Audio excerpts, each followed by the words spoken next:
مکمل ہے۔ سبحان اللہ بابا، اللہ اکبر، نعرہ رسالت یا رسول اللہ، فیضان اعلی حضرت زندہ باد، فیضان مخدوم سمنا، زندہ باد، نعرہ تکبیر، اللہ اکبر، نعرہ یا رسالت، رسول اللہ۔ سبحان اللہ سبحان اللہ۔ عقیدہ اپنی جگہ پر ہے، تمام باتیں عقیدوں پر ہی ہوگی، اس لیے کہ صرف ایمان والا وہی ہے جو مصطفیٰ کریم کی رسالت کو تمام باتوں کے ساتھ، تمام شرائط کے ساتھ قبول کرے۔ بے شک، اگر مصطفیٰ کریم کی کسی ایک صفات پر بھی کسی نے انکار کر دیا، کسی نے آپ کے منہ مبارک کی ذرا سے بھی گستاخی کر دی، وہ سیدھے اسلام سے خارج ہے۔ حضرت انس رضی اللہ تعالی عنہ سے مروی ہے کہ ایک صحابی رسول مصطفیٰ کریم کی بارگاہ میں حاضر ہوتے ہیں، عرض کرتے ہیں یا رسول اللہ قیامت کب آئے گی؟ مصطفیٰ کریم نے ارشاد فرمایا کیا تم نے قیامت کی تیاری کر لی ہے؟ وہ صحابی رسول ہیں، آج کے وہابیوں کی طرح نہیں، وہ صحابی رسول ہیں۔ عقیدہ دیکھیے، صحابی کے پاس نماز بھی موجود ہے، صحابی کے پاس روزہ بھی موجود ہے، حج و زکوٰۃ بھی موجود ہے، لیکن صحابی رسول کا عقیدہ دیکھیے، صحابی رسول کا جذبہ اور ایمان دیکھیے۔ عرض کرتے ہیں یا رسول اللہ میرے پاس نماز ضرور ہے مگر مجھے اپنی نمازوں پر ناز نہیں ہے۔ یا رسول اللہ میرے پاس روزہ ضرور ہے، میں نے روزہ ضرور رکھا ہے مگر مجھے اپنے روزوں پر ناز نہیں ہے۔ یا رسول اللہ میں نے زکوٰۃ ضرور دی ہے مگر مجھے اپنے زکوٰۃوں پر ناز نہیں ہے۔ یا رسول اللہ میں نے حج ضرور کیا ہے مگر مجھے اپنے حج پر ناز نہیں ہے۔ یا رسول اللہ اگر ناز ہے تو آپ کی نبوت پر ناز ہے، اگر ناز ہے تو آپ کی رسالت پر ناز ہے، اگر ناز ہے تو آپ کی محبت پر ناز ہے۔ شاعر فرماتے ہیں کہ نہ طاعت پر، نہ تقویٰ پر، نہ زہد و اتقاء پر ہے، ہمارا ناز جو کچھ ہے محمد مصطفیٰ پر۔ سبحان اللہ بابا، تمام سنی مسلمانوں کا ناز جو ہے وہ میرے نبی کریم پر ہے۔ بے شک، ہماری نمازیں، ہمارے روزے، ہماری حج و زکوٰۃ اس قابل نہیں ہیں کہ ہم رب کی بارگاہ میں اس کو پیش کریں کہ مولا میں نے تیرے بارگاہ میں یہ چیزیں لے کر آیا ہے۔ نہیں، یہ تمام چیزیں مصطفیٰ کریم کی محبت کے آگے کچھ بھی نہیں ہے۔ اگر کوئی شخص پوری زندگی بھر نمازوں کی پابندی کرے، پوری زندگی عبادتوں میں گزار دے، لیکن اگر مصطفیٰ کریم کے کسی ایک چیز پر، کسی ایک صفت پر اگر آپ نے گستاخی کسی نے کر دیا تو یاد رکھیں اس کی ساری نمازیں، سارے روزے اس کے منہ پر مار دیے جائیں گے، اس کی ساری عبادت دھول بنا کر اڑا دیے جائیں گے، اس لیے کہ مصطفیٰ کریم پہلے ہیں، خدا کو ماننا بعد میں ہے۔ اگر کوئی یہ کہے کہ ہم خدا کو مانیں گے تو میں یہ پوچھنا چاہتا ہوں کہ تم کو اس خدا کا پتہ کس نے دیا؟ جس خدا کے بارے میں تم کہہ رہے ہو اس خدا کا پتہ تم کو کس نے دیا؟ اور اگر تم کو پتہ میرے نبی سے ملی ہے تو پھر پہلے میرے مصطفیٰ کو ماننا پڑے گا، پھر خدا کو ماننا پڑے گا۔ حضرات اس واقعے سے آپ حضرت صدیق اکبر رضی اللہ تعالی عنہ کی محبت رسول کا پتہ لگائیے۔ ایک مرتبہ کفار قریش اور مسلمانوں کے درمیان لڑائی ہوئی جس میں مسلمانوں کی طرف سے حضرت صدیق اکبر تھے اور کفار کی طرف سے آپ کے لڑکے تھے، آپ کے بیٹے تھے۔ جب دونوں لڑائی پر آمادہ ہوئے، لڑائی کے کچھ دن بعد حضرت صدیق اکبر کے لڑکے جو اپنے باپ سے لڑائی پر آمادہ تھے کچھ دن بعد اسلام لائے، مسلمان ہوئے۔ ایک دن دوران گفتگو اپنے والد سے کہتے ہیں کہ ابا حضور لڑائی کے دن میری تلوار آپ کی گردن تک پہنچ چکی تھی لیکن میں نے آپ کو باپ سمجھ کر چھوڑ دیا تھا۔ اتنا سننے کے بعد حضرت صدیق اکبر رضی اللہ تعالیٰ عنہ اس کی ہر گفتار و کردار کو پسند کرتا ہے۔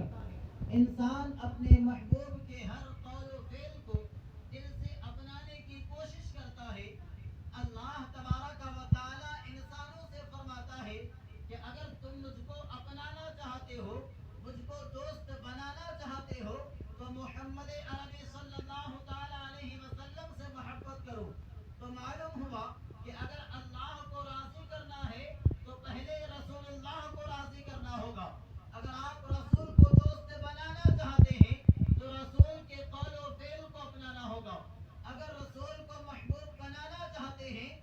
لباس رسول کو بنانا ہوگا.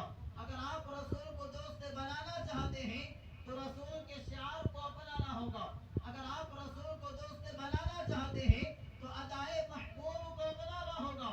حدیث قدسی ہے، مصطفیٰ کریم صلی اللہ تعالی علیہ وسلم نے ارشاد فرمایا: لا یؤمن احدکم حتی اکون احب الیہ من والدہ وولدہ والناس اجمعین. مصطفیٰ کریم کا فرمان عالیشان ہے کہ کوئی بھی مومن کامل نہیں ہو سکتا جب تک کہ مجھے اپنے والدین، اپنے اولاد اور تمام لوگوں سے زیادہ محبوب نہ سمجھے.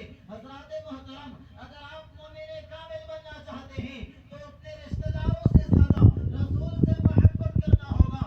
اگر آپ ایمان والا بننا چاہتے ہیں تو دوست و احباب سے زیادہ رسول سے محبت کرنا ہوگا. اگر آپ مسلمان بننا چاہتے ہیں تو اپنے والدین سے زیادہ رسول سے محبت کرنا ہوگا.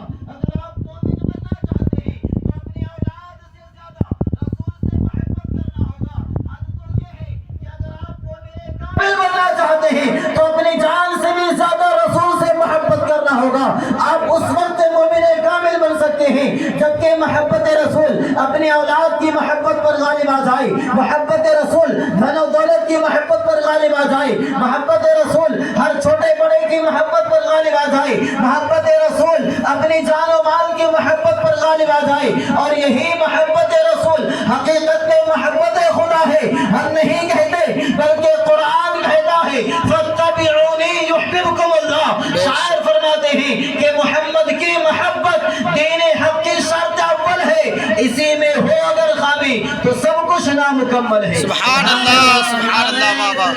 اللہ اکبر. نعرہ رسالت یا رسول اللہ. فیضان اعلی حضرت زندہ آباد. فیضان مخدوم سمنا زندہ آباد. نعرہ تکبیر، اللہ اکبر. نعرہ یا رسالت. رسول اللہ. سبحان اللہ سبحان اللہ. حضرات، عقیدہ اپنی جگہ پر ہے، تمام باتیں عقیدوں پر ہی ہوگی، اس لیے کہ صرف ایمان والا وہی ہے جو مصطفیٰ کریم کی رسالت کو تمام باتوں کے ساتھ، تمام شرائط کے ساتھ قبول کرے. بے شک. اگر مصطفیٰ کریم کی کسی ایک صفات پر بھی کسی نے انکار کر دیا، کسی نے آپ کے منہ مبارک کی ذرا سے بھی گستاخی کر دی، وہ سینے اسلام سے خارج ہے. حضرت انس رضی اللہ تعالی عنہ سے مروی ہے کہ ایک صحابی رسول مصطفیٰ کریم کی بارگاہ میں حاضر ہوتے ہیں، عرض کرتے ہیں یا رسول اللہ قیامت کب آئے گی؟ مصطفیٰ کریم نے ارشاد فرمایا کیا تم نے قیامت کی تیاری کر لی ہے؟ وہ صحابی رسول ہیں، آج کے وہابیوں کی طرح نہیں، وہ صحابی رسول ہیں. عقیدہ دیکھیے، صحابی کے پاس نماز بھی موجود ہے، صحابی کے پاس روزہ بھی موجود ہے، حج و زکوٰۃ بھی موجود ہے، لیکن صحابی رسول کا عقیدہ دیکھیے، صحابی رسول کا جذبہ اور ایمان دیکھیے. عرض کرتے ہیں یا رسول اللہ میرے پاس نماز ضرور ہے مگر مجھے اپنی نمازوں پر ناز نہیں ہے. یا رسول اللہ میرے پاس روزہ ضرور ہے، میں نے روزہ ضرور رکھا ہے مگر مجھے اپنے روزوں پر ناز نہیں ہے. یا رسول اللہ میں نے زکوٰۃ ضرور دی ہے مگر مجھے اپنے زکوٰۃوں پر ناز نہیں ہے. یا رسول اللہ میں نے حج ضرور کیا ہے مگر مجھے اپنے حج پر ناز نہیں ہے. یا رسول اللہ اگر ناز ہے تو آپ کی نبوت پر ناز ہے، اگر ناز ہے تو آپ کی رسالت پر ناز ہے، اگر ناز ہے تو آپ کی محبت پر ناز ہے. شاعر فرماتے ہیں کہ نہ طاعت پر، نہ تقویٰ پر، نہ زہد و اتقاء پر ہے، ہمارا ناز جو کچھ ہے محمد مصطفیٰ پر. سبحان اللہ بابا. تمام سنی مسلمانوں کا ناز جو ہے وہ میرے نبی کریم پر ہے. بے شک. ہماری نمازیں، ہمارے روزے، ہماری حج و زکوٰۃ اس قابل نہیں ہیں کہ ہم رب کی بارگاہ میں اس کو پیش کریں کہ مولا میں نے تیرے بارگاہ میں یہ چیزیں لے کر آیا ہے. نہیں، یہ تمام چیزیں مصطفیٰ کریم کی محبت کے آگے کچھ بھی نہیں ہے. اگر کوئی شخص پوری زندگی بھر نمازوں کی پابندی کرے، پوری زندگی عبادتوں میں گزار دے، لیکن اگر مصطفیٰ کریم کے کسی ایک چیز پر، کسی ایک صفت پر اگر آپ نے گستاخی کسی نے کر دیا تو یاد رکھیں اس کی ساری نمازیں، سارے روزے اس کے منہ پر مار دیے جائیں گے، اس کی ساری عبادت دھول بنا کر اڑا دیے جائیں گے. اس لیے کہ مصطفیٰ کریم پہلے ہیں خدا کو ماننا بعد میں ہے۔ اگر کوئی یہ کہے کہ ہم خدا کو مانیں گے تو میں یہ پوچھنا چاہتا ہوں کہ تم کو اس خدا کا پتہ کس نے دیا؟ جس خدا کے بارے میں تم کہہ رہے ہو اس خدا کا پتہ تم کو کس نے دیا؟ اور اگر تم کو پتہ میرے نبی سے ملی ہے تو پھر پہلے میرے مصطفیٰ کو ماننا پڑے گا، پھر خدا کو ماننا پڑے گا۔ حضرات، اس واقعے سے آپ حضرت صدیق اکبر رضی اللہ تعالی عنہ کی محبت رسول کا پتہ لگائیے۔ ایک مرتبہ کفار قریش اور مسلمانوں کے درمیان لڑائی ہوئی، جس میں مسلمانوں کی طرف سے حضرت صدیق اکبر تھے اور کفار کی طرف سے آپ کے لڑکے تھے، آپ کے بیٹے تھے۔ جب دونوں لڑائی پر آمادہ ہوئے، لڑائی کے کچھ دن بعد حضرت صدیق اکبر کے لڑکے جو اپنے باپ سے لڑائی پر آمادہ تھے، کچھ دن بعد اسلام لائے، مسلمان ہوئے۔ ایک دن دوران گفتگو اپنے والد سے کہتے ہیں کہ ابا حضور، لڑائی کے دن میری تلوار آپ کی گردن تک پہنچ چکی تھی، لیکن میں نے آپ کو باپ سمجھ کر چھوڑ دیا تھا۔ اتنا سننے کے بعد حضرت صدیق اکبر رضی اللہ تعالیٰ عنہ